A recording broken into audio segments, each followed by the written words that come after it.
Salut les amis, alors on vient avec notre 308 1,6 litre VTI 120 chevaux. Le problème que j'avais de la culasse, des sièges de soupape. Là depuis 1 mois, 2 mois que j'ai réparé, non 3 mois que j'ai réparé la voiture, la culasse, le moteur tout va bien. J'ai fait à peu près 10 000 km, elle était à 77 000, là elle est à 87 000. Là depuis à peu près 1000 km, j'ai un souci de pompe à eau. Je vais vous montrer le bruit que ça fait. Là, écoutez ce bruit, je ne sais pas si on entend à la caméra. Ça fait comme un sifflement.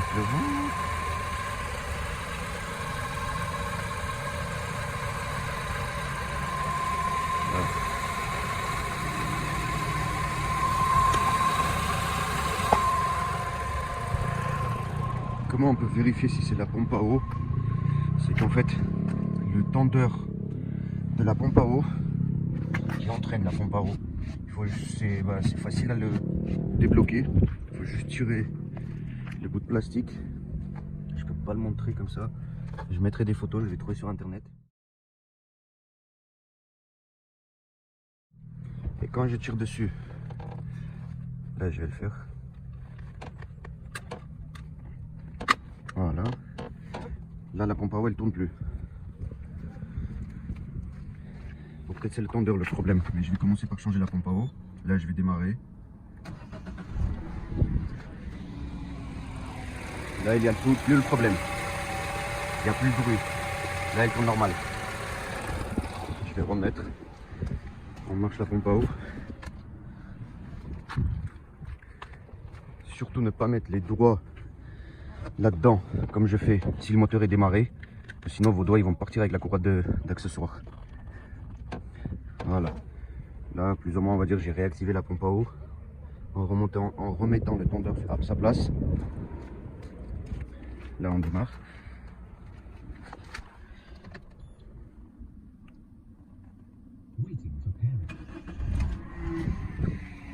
Là le bruit revient. Voilà.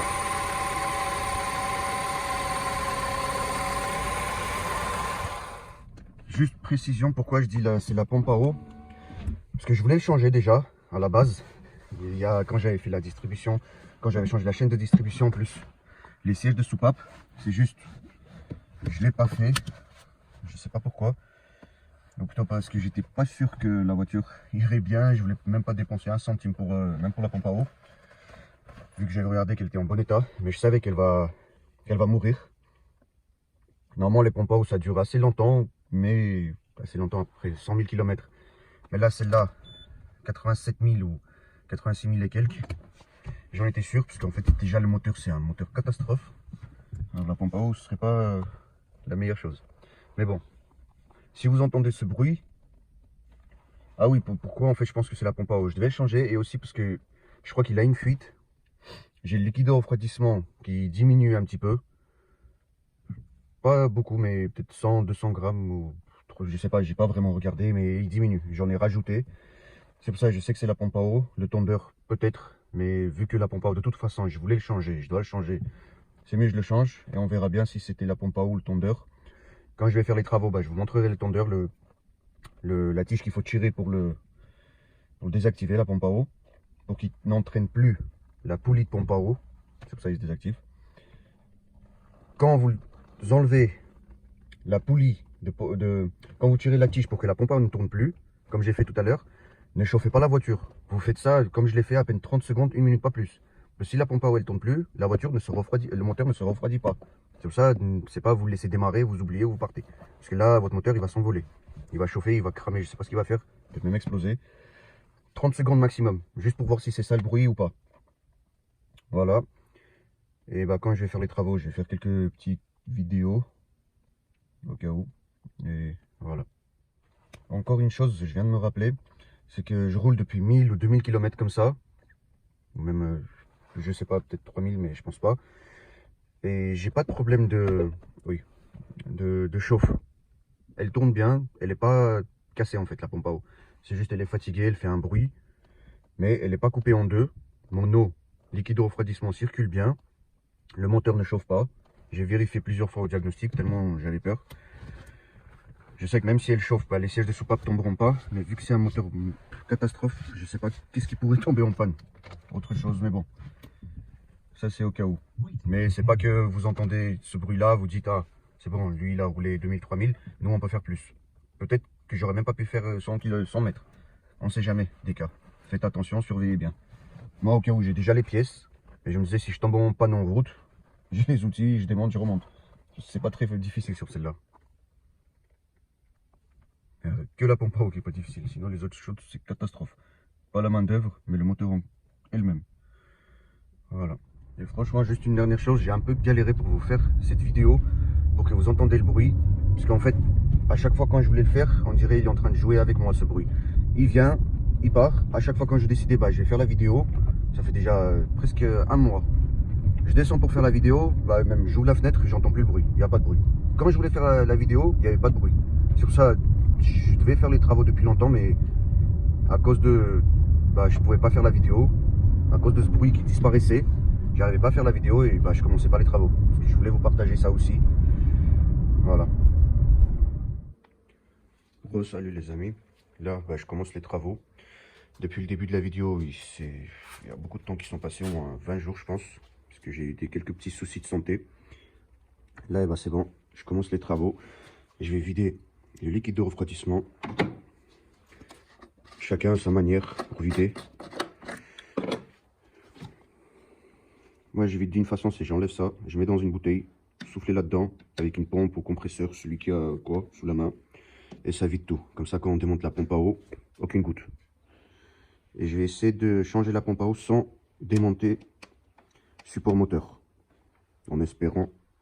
Normalement, je ne devrais pas réussir parce que mes mains, difficile à les passer, mais qui tendent rien à rien. Voilà. Voilà ce qui en sort. Voilà. À peine 2 litres, même pas, 1,5 litre je pense. Ça sort pas plus, aucun moyen. En fait, je le sais parce que je croyais que la première fois quand j'avais fait, je croyais qu'il manquait du liquide de refroidissement, qu'il n'y avait que 2 litres, alors que non. En fait, vu que la pompe à eau, le thermostat piloté est fermé, tout le liquide de refroidissement est bloqué dans le moteur, ou je sais pas où est-ce qu'il est bloqué, il sort pas, aucun moyen. Même en souffle, peut-être avec le compresseur, ça peut marcher, mais assez compliqué. C'est pour ça, là, je vais essayer d'ouvrir électroniquement le thermostat avec le diagnostic pour vider plus. Je peux pas vous filmer en même temps, puisqu'en fait, c'est avec le téléphone que je fais le diagnostic. Et je vous remontre ça. Là, il m'a sorti pas 1,5 litre. Et bah, du coup, non. Même en activant le thermostat, le liquide ne vient pas. L'autre technique, la dernière fois, ce que j'avais fait, c'était de souffler à l'envers, de souffler là-dedans, pour que ça remonte dans le bocal. Mais là, je vais essayer autre chose. Je vais voir si je démarre la voiture, s'il y a quelque chose qui va venir. Si vous faites comme moi, il ne faut pas trop chauffer la voiture, le moteur, parce qu'il n'y a plus de liquide, il n'y a plus rien. Du coup, ça n'a pas servi à grand chose. Ça vient, ça s'arrête, ça vient, ça s'arrête. Ça sert à rien du tout de se casser la tête en démarrant la voiture. Il faut souffler là-dedans pour enlever le maximum du liquide. Moi, je vais changer le liquide de refroidissement, c'est pour ça que j'ai besoin de le vider. Vraiment vider, parce que la couleur qu'ils avaient mis, je comprends même pas c'est quelle couleur. C'est moitié jaune, moitié rose, tout mélangé. En plus, moi qui avais ajouté de l'eau. C'est pour ça là, je vais tout vider et mettre normal, le jaune. J'ai réussi à sortir tout ça. 2 litres, 3 litres à peine, pas plus, aucun moyen. Il n'y a aucun moyen. Je pense que le reste va tomber par terre quand je vais démonter la pompe. Voilà les amis. Du coup, la pompe à eau, elle est là, démontée, sans enlever le support moteur. Du coup, ça a marché. Je fais visuellement normal. Je sais pas. Le liquide de refroidissement a bien coulé du coup. Quand je l'ai démonté, ça a mis tout par terre. Voilà. Tout a coulé. Ça bouge pas.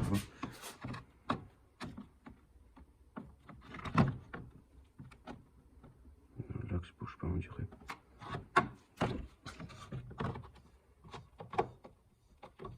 Je vais voir si l'autre tourne de la même façon. On va voir tout de suite.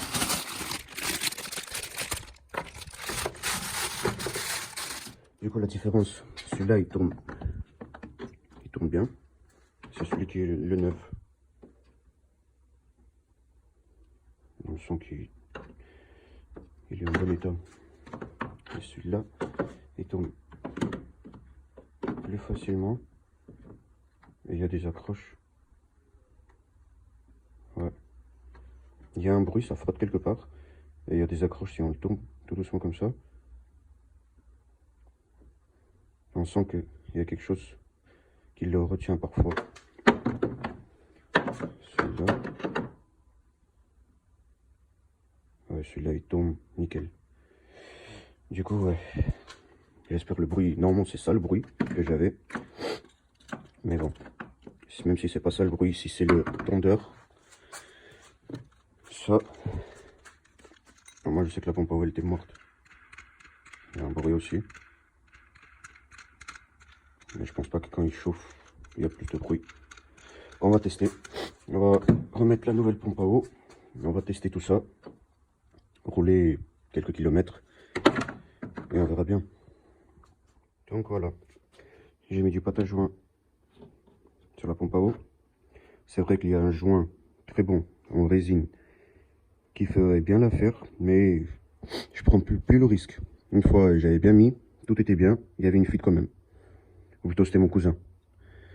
Et depuis qu'il m'a raconté cette histoire, je mets toujours du pâte à joint. Ça coûte rien, 5 minutes, plutôt que de refaire les travaux. Et la pompe à eau se met comme ça. Voilà, vous le passez, je le passe par en dessous, et je le mets là-bas, un boulon, et ça tient, et après le reste. Et on attend ça 1 heure, 2 heures, ça sèche, même pas. Et direct le liquide au refroidissement. Voilà, les travaux sont terminés. La pompe à eau a bien été changée. Voilà. J'ai mis le liquide au refroidissement. J'attends qu'elle chauffe un petit peu. Pour faire la purge, quand vous mettez le liquide au refroidissement, il faut le remplir au maximum jusqu'à là. Ensuite, la purge, c'est ça. Ici, vous dévissez le bouchon jusqu'à ce qu'il y ait du liquide qui vient. Vous refermez. Et ici, avec une clé de 13. Ça, c'est la purge pour le thermostat. C'est les 2 bouchons pour faire la purge de liquide au refroidissement. Voilà. Là, j'attends qu'elle chauffe à 105 degrés. Il faut bien la chauffer à 105 degrés.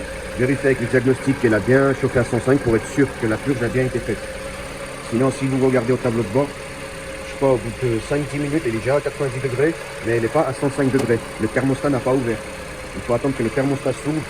Pour ça, il faut regarder avec le diagnostic que le thermostat s'ouvre. La température baisse de 105 à 104, 103, c'est-à-dire le thermostat il a ouvert. Parfois, il y a des voitures, on attend juste que la ventilation se met en route. C'est-à-dire que la purge a été faite, la voiture a assez chauffé, mais sur celle-là, elle ne se met pas en route quand on le veut nous. Elle fait son plaisir. Elle fait comme elle veut. C'est pour ça qu'il faut faire avec le diag. Même changer une pompe à eau, il faut faire avec le diag. Toute cette connerie. C'est un truc de malade. Mais bon. Très bon moteur, on va dire, plus ou moins. Elle consomme toujours 12 litres. Là, elle a baissé, on va dire, 11 litres, 12 litres. En gros, avec le plein, je fais 400 km. En ville, le plein maximum, 60 litres, 400 km. Et si je prends un petit peu des petits chemins, 500 km. Et plus ou moins, si c'est de l'autoroute, 100, 110 km/h. Pas plus. Elle peut faire plus ou moins 600 km. Voilà. Et c'est parce que je ne m'attendais pas à une grosse consommation comme ça. Mais bon, voilà.